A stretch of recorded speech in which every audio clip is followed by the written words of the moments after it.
Python data science నుండి advanced genetic AI వరకు latest technologies నేర్చుకోవడానికి వీక్యూబ్ సాఫ్ట్వేర్ సొల్యూషన్స్ ని సంప్రదించండి. ఫిల్టర్స్ లేకుండా ఓపెన్ అప్ మాట్లాడేసుకుందాం. ఎస్, నమస్తే బాలు గారు. నమస్తే అండి. ఎలా ఉన్నారు? గుడ్.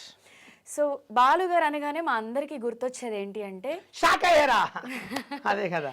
ఎస్, యాక్చువల్గా ఎప్పుడు నవ్వుతుంటారు, ఇవన్నీ తర్వాత మాట్లాడదాం. అసలు ఫస్ట్ మీకు ఈ బిగ్ బాస్ అగ్ని పరీక్ష సీజన్ 2 ఆపర్చునిటీ ఎలా వచ్చింది చెప్పండి. అంటే ఇన్స్టాగ్రామ్లో ఫామ్ వచ్చింది, ఫిలప్ చేసుకోండి, ఒక వీడియో పెట్టండి అగ్ని పరీక్ష కోసం. అలా అంటే నేను ఒక 2 వీడియోలు పెట్టాను. ఫామ్ ఫిలప్ చేసి పంపించాను ఇన్స్టాగ్రామ్లోనే. చేస్తే ఇక తర్వాత మెయిల్ వచ్చింది. మెయిల్ రాగానే చాలా ఖుషిగా ఆనందంగా పడి అసలు నేను బిగ్ బాస్ పోతారనే ఒక సంతోషం అనిపించింది. మెయిల్ వేస్తే ఒక డేట్ రోజు రమ్మన్నారు. వెళ్తే ఆ రోజు వెళ్ళాము. వెళ్ళిన తర్వాత ఏం చేసినంటే 40 పేజీలు ఇచ్చారు, ఇంత దొడ్డు బుక్.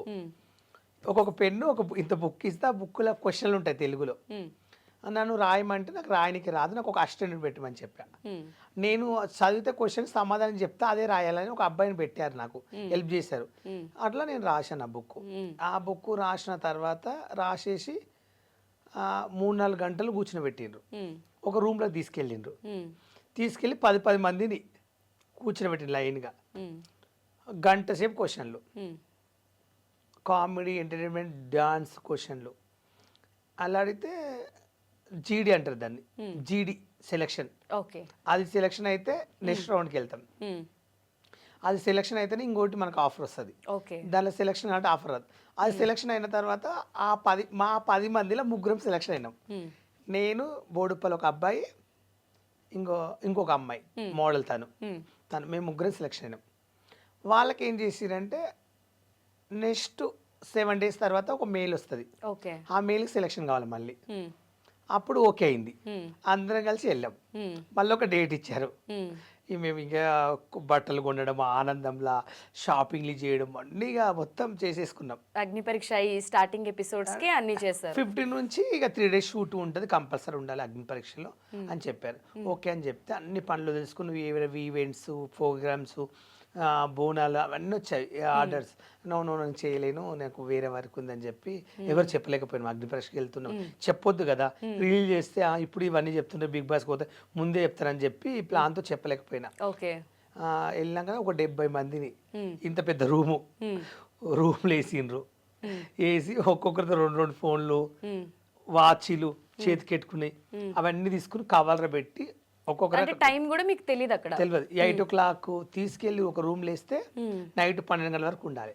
అవును, అలా 3 రోజులు ఉన్నారంట కదా. కానీ ఏంటి అసలు మన షోకి వచ్చిన ప్రతి గెస్ట్ కూడా ఉప్పల్ బాలు లేకపోతే మేము 3 రోజులు అక్కడ ఉండేవాళ్ళం కాదు. అసలు మార్నింగ్ నుంచి నైట్ వరకు కూడా సేమ్ ఎనర్జీతో ప్రతి ఒక్కరిని నవ్విస్తూ ఎంటర్టైన్ చేస్తూనే ఉన్నాడు. ప్రతి ఒక్కళ్ళు సీరియస్లీ నిజంగా ఇదే మాట చెప్పారు. నిజంగా ఆర్ట్ఫుల్గా చెప్తున్నా, నేను అబద్ధాలు అసలు ఆడను, నాకు అలవాటు కూడా లేదు.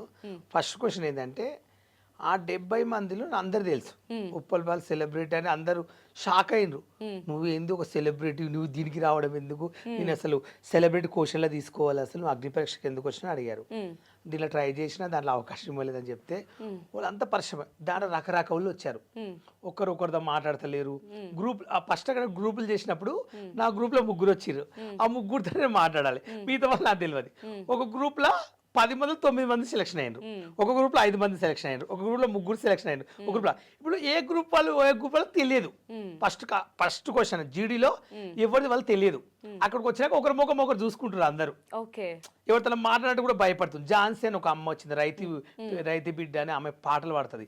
తన సైలెంట్గా వచ్చింది, ఎవరు పట్టించుకుంటలేరు.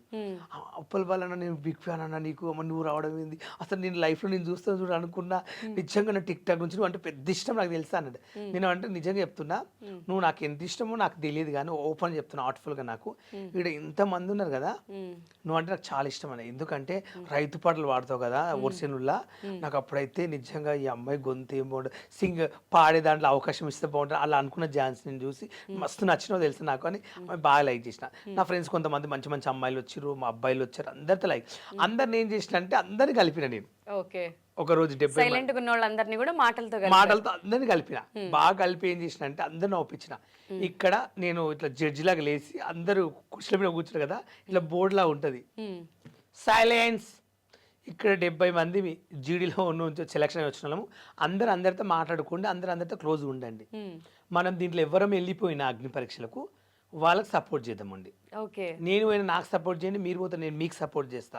మనం ఎవరు ఒక్కొక్కరు ఓవర్ యాక్షన్ తిట్టుకోవడం యాటిట్యూడ్ మాత్రం ఇక్కడ అసలు సెలబ్రేట్ అనేది వద్దని చెప్పి అట్లా కల్పించి అందరి మీద ఒక్కొక్క జోక్ లేడం, కామెడీ చేయడం, కలిసి ఉండడం, ఇక మొత్తం ఇక ఎంటర్టైన్మెంట్ 2 days వాళ్ళకి ఇక నేను నవ్వుపించి ఇక తర్వాత అక్కడ ఫ్రెండ్ ఉంటాడు ఒకడు లారీ నడిపిస్తాడు అన్నట్లు లారీ సెలక్షన్ ఏంటి, ఏ లారీ అరే లారీ నాకు కావాలి నీ గుండెకాయ, అట్లా కామెడీ జోకులు ఒక్కొక్కరు అట్లా ఫన్నీగా అమ్మాయిలు ఇట్లా పంపించిన ఒక్కొక్క అమ్మాయి గురించి ఒక్కొక్కటి యాంగిల్ చెప్పేసిన. ఒక్క రోజు ఒక అమ్మాయి క్యారెక్టర్ గురించి చెప్పిన, అసలు నువ్వు ఏం చూసి మా గురించి చెప్పినావు ఇంత కరెక్ట్ అని వాళ్ళు అంతా ఫీల్ అయిపోయారు నాకు. ఓకే, నిజంగా వాళ్ళు ఏమన్నారంటే బాలు నువ్వు ఉన్నందుకే 2 రోజులు ఉన్నాం, అవును, నువ్వు లేకుంటే అమ్మో పిచ్చేది కానీ నువ్వు పక్క వెళ్తావు అన్నారు.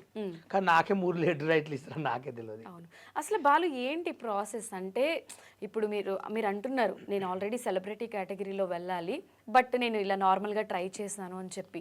ఇప్పుడు ఇన్స్టాగ్రామ్ ఓపెన్ చేస్తే నవదీప్ వర్సెస్ ఉప్పల్ బాలు మీరు ఎవరికి సపోర్ట్ చేస్తారు అని ఒక పోలింగ్స్ కూడా నేను చూశాను.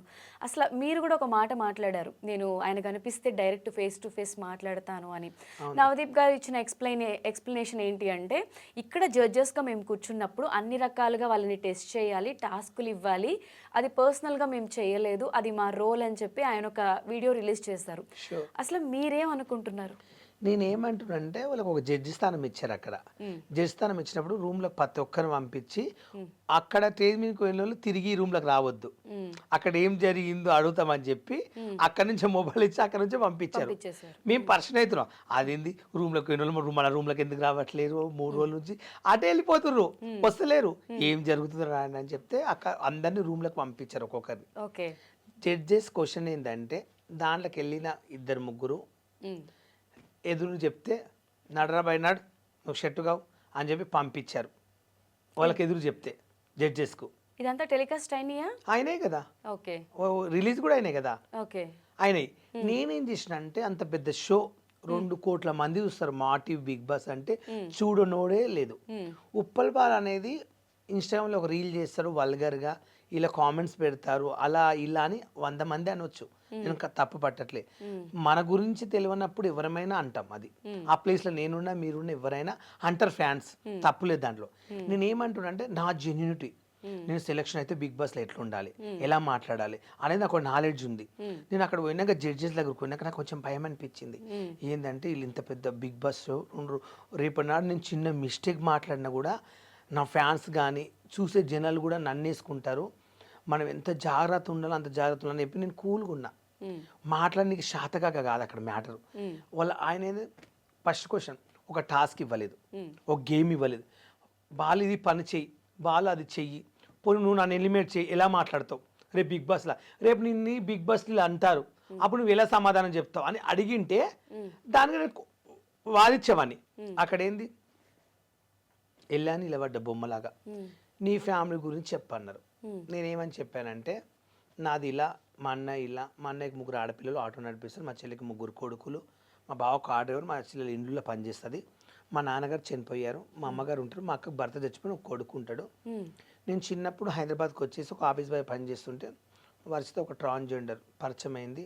నాకు రెంట్ లేనప్పుడు కానీ అన్నం లేనప్పుడు తన రూమ్లో ఉంచుకుని నాకు ఫుడ్ పెట్టింది. అట్లా అట్లా కొన్ని రీల్ చేసుకుంటా టిక్ టాక్ వస్తే అలా రీల్ చేసుకుంటా సారీలు కట్టుకుని కొత్త యాంగిల్ చూపించాలి, జనాలు కొత్త యాంగిల్ చూపించాలి, కొత్తగా చూపించాలని చెప్పి నేను అదొక ఫీల్డ్ ఎంచుకున్నాను. నేను ఆ సారీ కట్టుకున్నాను అంటే ఒక ఫీల్డ్. ఇప్పుడు ఈ బట్టలు ఉన్నాయి, రోజు జనాలు ఇట్లా చూస్తున్నారు, 1 year చూసారు, 2 years చూసారు.